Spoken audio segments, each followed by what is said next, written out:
Hi everybody, we've got Under-Secretary General for Humanitarian Affairs, Mark Lowcock, who's just been briefing the Council on Yemen. So, over to you, Mark. Thank you very much. Thanks for coming, everybody. As you'll have seen, consistent with Security Council Resolution 2417, which the Council passed in May, I advised them that the situation in Yemen is now such that the conflict is at risk of generating a massive food insecurity problem. I mean, to be very explicit about it, that there is, in my judgment, a clear and present danger of a great big famine in Yemen. And that is reflected in the fact that while at the beginning of the year there were about 8 million people who needed emergency assistance every day just to survive, we're now projecting that before too long that number will be 14 million people. And I ran through the Council why things had evolved in that way, focusing especially on the collapse in the economy and the intensification of fighting. I reminded people that we'd stabilised the situation in the first half of the year through the world's biggest and best funded and one of the most effective aid operations.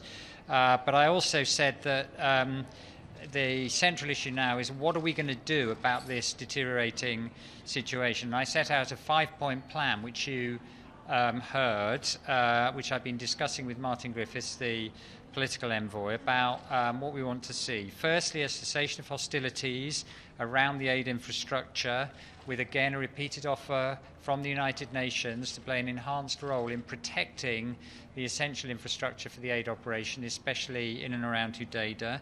Secondly, the protection of the supply of food and medicines and fuel into the country, keeping the ports and roads open, faster processes for imports. Thirdly, a larger injection of foreign exchange into the central bank to enable the exchange rate to be stabilised and also provide purchasing power for people to buy essential food and other supplies. Fourthly, an increase in funding for the aid operations so that if we have to, we will be in a position to reach those potentially 14 million people, not just the 8 million we're reaching at the moment. And then fifthly, the essential need to engage with Martin Griffiths, the Special Envoy, to end the conflict, which is the only way to deal with the underlying issues.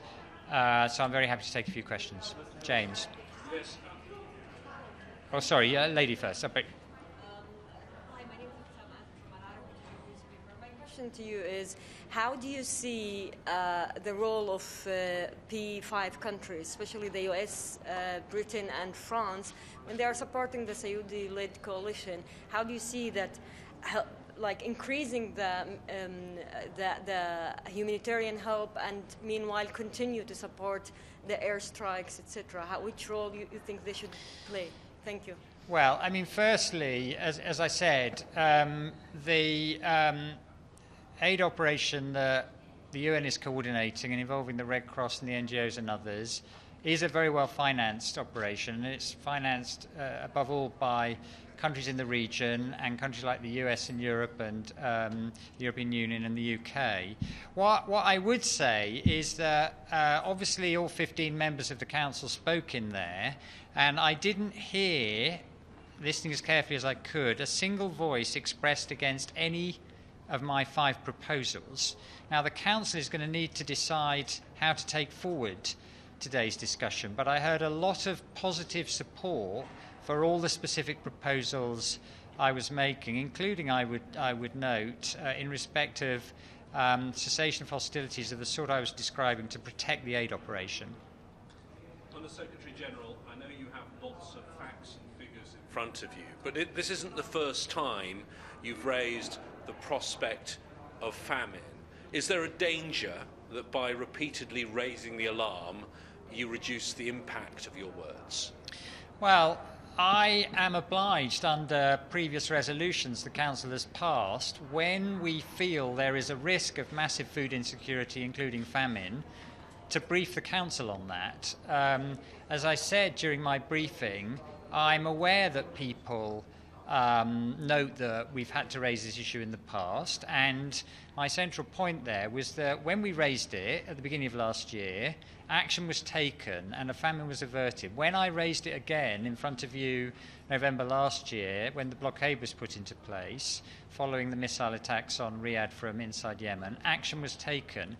So my hope and, I mean, frankly, my expectation is, having rung the alarm bell even louder this time, I think that there will be action to avoid a huge catastrophe. That's my expectation.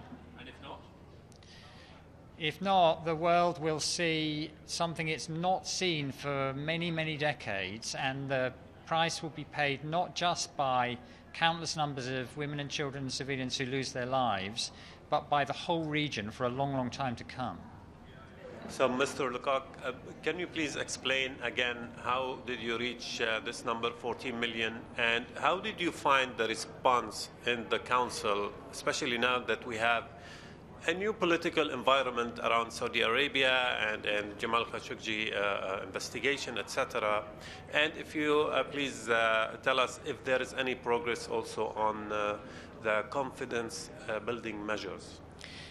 In terms of how we assess needs in the country, we have a very large, very effective, very well-run operation coordinated by the United Nations inside Yemen. We reach every single one of the 333 districts of the country. We do face lots of obstacles and lots of difficulties, and I ran through those again in the Council today. But we do believe we have a good understanding of what the needs are and how best to respond to them. And I've not heard people questioning our core judgment on the deterioration of the situation. What I heard in there was affirmation from Council members that they accept the judgments that we're making. Just give me your second question again.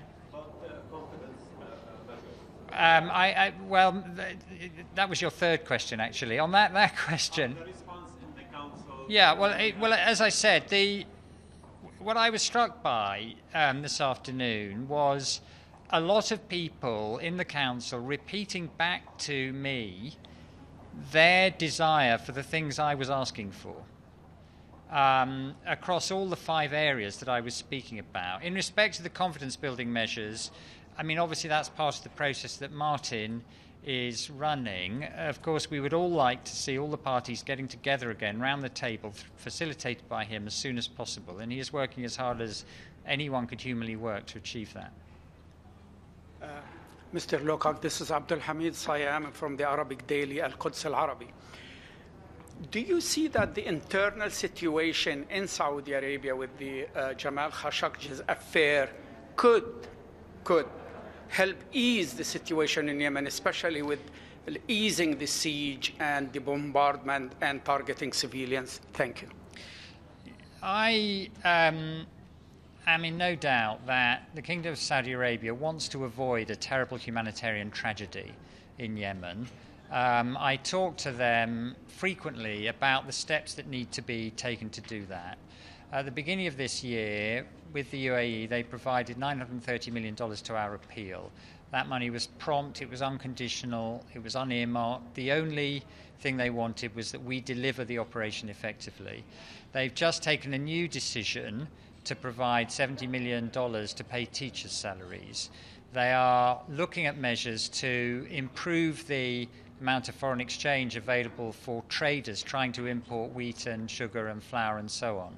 So we will continue to work with the Kingdom of Saudi Arabia to relieve the suffering of the people, to avoid a terrible famine, because in the interaction I have with them, it's clear to me that that's something that they want to achieve.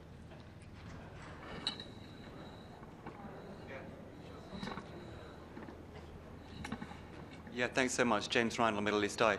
If you can confirm whether any of those steps that have been taken by Saudi Arabia have happened since the kingdom has acknowledged that it was, to some extent, responsible for Khashoggi's death. Well, the most recent decision taken, at least announced publicly by the kingdom, was the one I referred to, which was announced today, in respect of the payment of teachers' salaries, $70 million, which the UAE and the Kingdom together have agreed to do. That reflects discussion that's been taking place actually over a long time. When I was last in Yemen, almost a year ago, that was an issue on the table then, and we've been talking a lot to the authorities on all sides about it. That